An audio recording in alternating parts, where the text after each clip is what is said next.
ওম গণেশায় নম। নমস্কার বন্ধুরা, আজকের আলোচনা বৃষ রাশির জুলাই 2025 কেমন কাটবে তা জেনে নেব।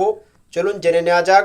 বৃষ রাশির ক্ষেত্রে এই জুলাই মাস পেশাগত ক্ষেত্রে খুব আনন্দ পাবেন, তবে শেষের দিকে একটু সতর্ক থাকতে হবে। ব্যবসায় এবং চাকরিতে ভালো ফলাফল পাবেন।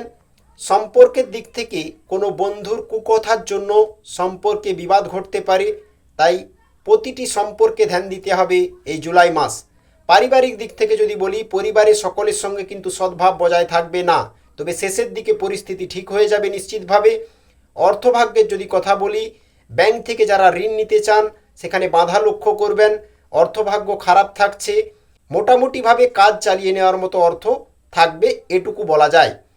বৃষ রাশির জন্য কর্মস্থানের পরিবর্তন হতে পারে।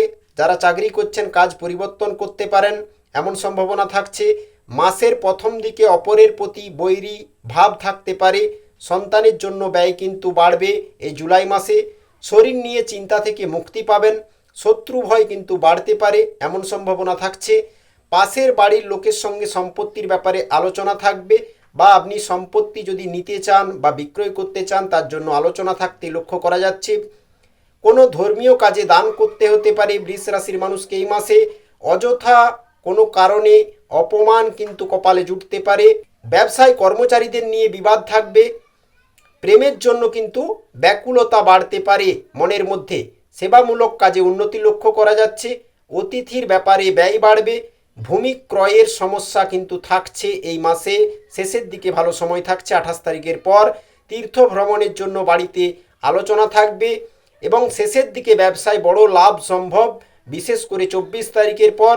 গুরুজনের চিকিৎসার খরচ কিন্তু বৃদ্ধি পাবে এই মাসে।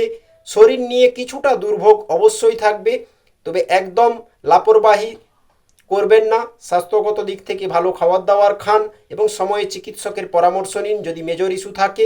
বাড়তি কোনো কাজের উচিত মূল্য পাবেন না, তাই বুঝে শুনে কাজ করুন।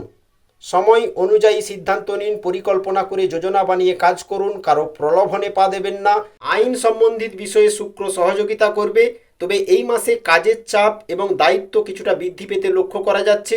প্রতিকার যদি বলি, প্রতিদিন ওম নমো লক্ষ্মী নারায়ণায় নমো নমো এই মন্ত্র সকালে ঘুম থেকে উঠে একবার, সন্ধ্যায় একবার জপ করুন।